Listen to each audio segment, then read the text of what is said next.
Bonjour et bienvenue. Aujourd'hui, on va faire vite. Je vous présente une carabine simple, efficace et sans chichi, la XPR Stealth de chez Winchester. La XPR s'est fait une place dorée sur le marché de l'entrée de gamme puisque cette jolie petite carabine est proposée à un prix défiant toute concurrence de 748 €. Bien, nous voilà au stand de tir. J'ai monté un bipied sur la carabine. Je suis à une distance de 50 mètres pour regarder les groupements qu'on peut obtenir. Je vais tirer la munition Winchester PowerMax Bonded en 180 grains. Voilà, on va voir ce que ça donne.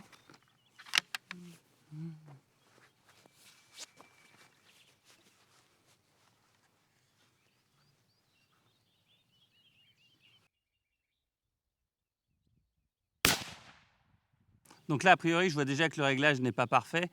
Comme d'habitude, le but, c'est d'obtenir un groupement, c'est pas de jouer avec les tourelles de la lunette.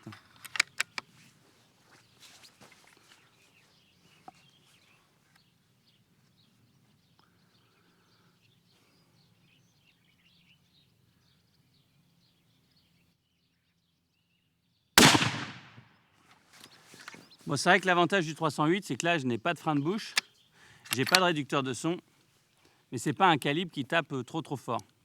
Quand on le tient bien en main et qu'on est comme ça en position allongée et qu'on a bien la crosse qui vient bien en ligne à l'épaule, c'est très confortable.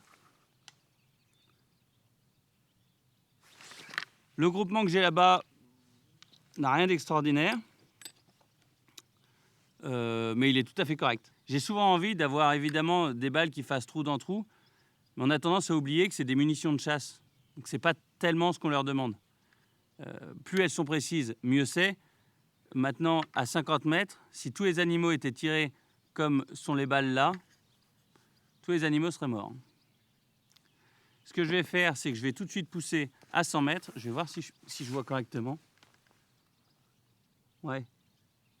La végétation n'a pas encore trop poussé. Je vais tout de suite pousser la cible à 100 mètres pour voir le groupement qu'on peut obtenir. Alors évidemment, pour ce prix-là, il ne faut pas s'attendre à un joli bois et de belles gravures, mais je trouve que ce petit verre Jaguar lui donne un petit look british assez sympa. Allez, on rentre un petit peu dans les détails en commençant par la crosse. Elle est moulée en un seul morceau avec, à l'avant du fût et sur la poignée, une sorte de gros grain pour assurer un bon maintien et une bonne préhension car le reste est relativement lisse. La couleur verte n'est pas juste en surface. Si vous la rayez, ça ne va pas faire des traces blanches dessus, c'est vraiment l'entièreté du plastique qui est vert. Voilà, alors vous devez trouver que cette pièce de 2 €, c'est une manie, mais je trouve que ça donne une bonne idée des groupements qu'on arrive à faire. Donc ça, c'est le premier groupement qu'on obtient à 50 mètres. Bien, donc là, je suis à 100 mètres en train d'installer la cible. Il n'est pas du tout impossible d'obtenir exactement le même groupement à 100 mètres qu'à 50 mètres. Si on a exactement le même à 100 qu'à 50, là, moi, ça me va. Il faut juste que la dispersion soit pas plus grande. On y retourne pour 3 balles. Je vais charger le chargeur.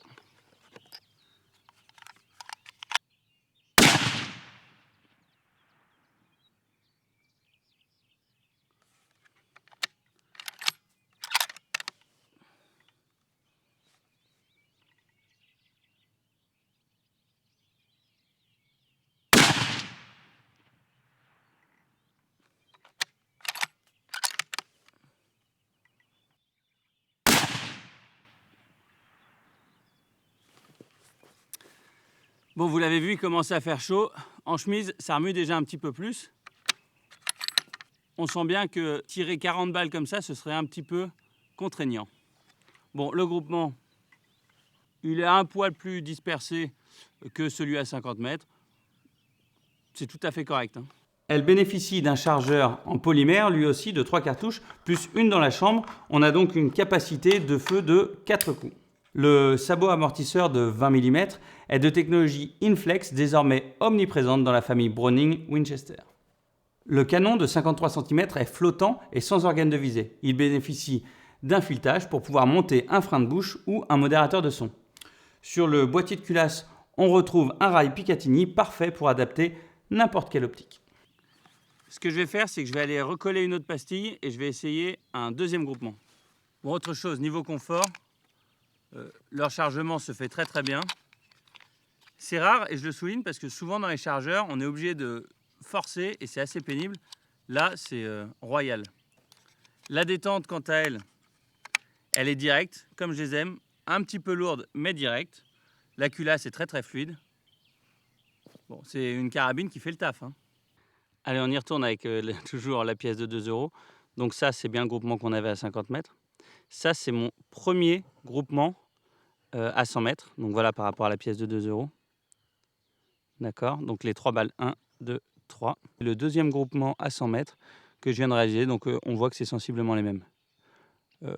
Bon, c'est tout à fait acceptable, disons. On parle d'une carabine en dessous des 1 000 €, hein. Donc ça fait le taf, hein, ça fait le job. La culasse est massive et a 3 tenons en tête, ce qui permet une ouverture à 60 degrés qui, je le rappelle, permet un montage d'optique assez bas. La crosse étant sans bûche réglable et droite, c'est pas négligeable. La large poignée de verrou permet quant à elle un rechargement rapide. Sur le côté, on a une sécurité à 2 positions et un petit bouton permet de déverrouiller la culasse sans enlever la sécurité. Avec cette XPR Stealth, rien de bien nouveau, mais cette carabine est une superbe option d'entrée de gamme ou peut-être comme deuxième arme à destiner à la montagne ou au tir d'été. Elle est disponible en 22-250, 243, 6.5 Creedmoor, 270, 308, 30-06 et 300 Winmag. Je crois qu'il est maintenant temps de conclure. Merci beaucoup Winchester d'avoir envoyé cette carabine à l'essai. J'ai pris énormément de plaisir à la tester. Ce qu'on peut retenir de cette carabine, c'est qu'elle est parfaite pour la chasse dans des prix presque imbattables sur le marché aujourd'hui. Cette munition, la Power Max Bonded, je n'ai jamais obtenu d'excellents résultats en cible avec. En revanche, je chasse avec une 270 et c'est la munition que j'utilise en battu. Si en cible, ça n'a rien d'extraordinaire, c'est largement suffisant. Et alors sur les animaux, c'est remarquable. Cette munition a un pouvoir d'arrêt incroyable. Voilà, je pense que c'était important de faire un petit point là-dessus. Peut-être que ça explique le fait qu'on n'ait pas le trèfle qu'on aurait aimé avoir. On a une carabine entrée de gamme qui fait le job et une munition de chasse. J'espère que cette présentation vous aura plu. Prenez soin de vous et à bientôt.